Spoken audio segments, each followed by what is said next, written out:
কারণ এই যে ক্যামেরাগুলি অন আছে, এই যে শ্রোতারা যারা শুনতেছে, আমি নিশ্চিত থাকি আমার কথা শুনতে ভালো লাগতেছে, ভালো না লাগলে মাফ করে দিও। কিন্তু ছাড়বো না, আমরা মিনিমাম ছাড় দিব না। এই ঝামেলা করার জন্য আমার জন্ম হয়েছে বাংলাদেশে, ঝামেলার জ্ঞানও ছয়টা আমার। তো সুতরাং আমি করতেই থাকবো এটা। আমার যতক্ষণ পর্যন্ত, আমি পরে একটা চিন্তা করলাম যে ব্যবসা বাণিজ্য যদি করি না, শুধু গান গেয়ে আমার তো পৃথিবী ছোট হয়ে আসতেছে। এমন আমার বন্ধু বান্ধব সব বিদেশ থেকে ফোন দিচ্ছে, ভাই আপনি খামাকা বাংলাদেশে হবে না, আপনার বিএনপি পাওয়ার আসার পর আপনি মামলা খাইছি আমি লেটেস্ট। এবং মানে এটা কি কমার, তা আমি হাসতে হাসতে আমি ওসিডি বললাম, তার তদন্ত কর্মকর্তা বললাম, ভাই তোমরা কি আর বুঝলাম না, আমি জানি কোথেকে মামলা পরে সাইজ করে হলো এগুলা।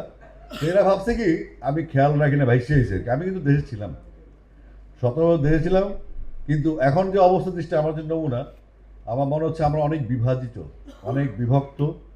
আমরা একজন আওয়ামী লীগ, একজন বিএনপি, একজন জামাত, একজন এনসিপি, একজন কমিউনিস্ট, একজন, কিন্তু আমরা কেউ বাংলাদেশি না। এটা দুঃখজনক, দুঃখজনক। যতদিন পর্যন্ত আমরা একটা ইউনাইটেড জাতি না হবে, ততদিন পর্যন্ত ওই কিডস, নেপো কিডস মানে মন্ত্রী প্লাটল আছে না, গায়ে গতরে চর্বি, লন্ডনে পড়ছে, আমেরিকায় পড়ছে, বাপ মন্ত্রী এসে ঢাকাইছে পড়ছে, এসে ব্রিজের কাজ নিয়ে নিছে, ওই টেন্ডার নিয়ে নিছে, তাই না? বিসিবিতে মেম্বার হয়ে গেছি গিয়া। সারা পৃথিবীতে এই বিসিবির একটা ইলেকশন, আমি বিসিবির কথা ছোট্ট করে যেহেতু কইছে, বাংলাদেশে এই তত্ত্বাবধায়ক আমলে ইন্টারিম গভর্নমেন্টের সবগুলো নির্বাচন সহি হয়েছে, একমাত্র বিসিবিটা ছাড়া। ওই একটা খয়রাতি ক্রীড়ামন্ত্রী আছে ফকিরনি, ওরে ওরে আমি নিয়ে গেছি, ও ফোন করে আর সাংবাদিক হ্যাপি করে, হ্যাঁ সুজন ভাই গেটটা খুলে দেবেন।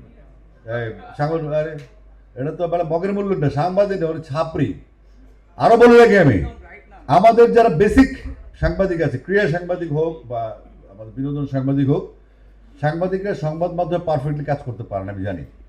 সিন্ডিকেট, প্রথম মনে করেন প্রথম আলো বা চ্যানেলে বা যেই যে পরপর পত্রিকাগুলো আছে, তাদেরকে অনুরোধ করবো এই সাংবাদিক যেগুলো আছে বিটের, অনেক দিন ধরে এক জায়গায় সেটা চেঞ্জ করেন। এগুলা শিকড় মিকড় করে গেছে এগুলো। এবং ওই সাংবাদিক কাজ করতে পারে না, ছাপড়িগুলো তাদেরকে বায়াস করে, কোরাম করে, সিন্ডিকেট করে। এরাই দেখে এরা অস্ট্রেলিয়া যাবে, এরাই আর কাউকে নতুন জার্নালিস্ট যারা আশিক রুদ্র আছে না দিকে, হ্যাঁ যে আশিক রুদ্র আছে, সত্যি কথা বলে সাইড। এটা কদিন হবে? তো সুতরাং এই পত্রিকা এখানে নিউজগুলো যাবে, সবার দেখাবেন রেড থেকে। আপনারা সাংবাদিক বদলান। এই বিসিবির দায়িত্বে যে ফুটবলের দায়িত্বে আছে ওরা ক্রিকেটে দেন, ক্রিকেটের দায়িত্বে সেটা ফুটবলে দেন। আপনারা নতুন রিক্রুটমেন্ট দেন। এরা দুই তিনটা ছাপড়ি আছে, এরা দিনের বেলা ঘরের ভিতরে চশমা পরে, গরমের মধ্যে জ্যাকেট পরে, মানে মানে ডিস্টার্ব আর কি। তো এখন আপনার বিট বদলাতে দীর্ঘদিন ধরে এক সাংবাদিক একজন রাখেন না। এই নতুন নতুন জেনারেশন আসছে, তাদের কাজ দেন, তাদেরকে অ্যাসাইনমেন্ট দেন, তাদেরকে চিফ করে দেন। এই পুরোনো মাল বিদায় করেন এগুলি। বিদায় না করলে কোথাও শান্তি হবে না। আমাদের ফিল্মও করা ছিল আগে, খামাখা এক নায়িকা লিখে দিব, খামাখা। ওর সাথে কোনো যুক্তির, তখন তো আমি ছোট ছিলাম, এখন একটা মস্তানি টস্তানি করছি বা সবাই শুনে আমার কোরআন স্ট্রং আছে। আমার কাছে অনেক মানুষ ছোট ছোট নতুন হিরো হবে বা নতুন হিরোইন হয়েছে, এদিকে টার্গেট করতো। দিস ইজ নট জার্নালিজম, এটা এক ধরনের বাজে অভ্যাস। এমন আপনি যেমন না যে আপনি হলিউডে আছেন বা বলিউডে আছেন, আমরা একটা ছোট একটা দেশ, দেশ ছোট না, দেশ ঠিক আছে, মানে আমাদের মানুষের তুলনায় দেশ অনেক বড়, কিন্তু আমরা এত মানসিকতা আমাদের এত ছোট হয়ে গেছে দিন দিন। এই যে কাবাডি খেলতে খেলতে নিজেদের মধ্যে আমরা অনেক ছোট হয়ে গেছি। অনেক কথা বললাম। অবশ্যই আমাদের সাংবাদিকদের, আমি নিজেও মানবজমিনের স্পেশাল করেসপন্ডেন্ট হিসেবে 6 মাস কাজ করেছি। পরে মতিবাই দেখে আমার উপরে সেন্সরশিপ আরোপ করে দিয়েছি, যা তুমি ওনার আসিফ লেখা দিলে আমার কাছে টেবিল হয়ে যাবে। ভাই মাপ চাই, হবে না, যদি টেবিলে করে যায় আমার লেখা দিলে বাতিল।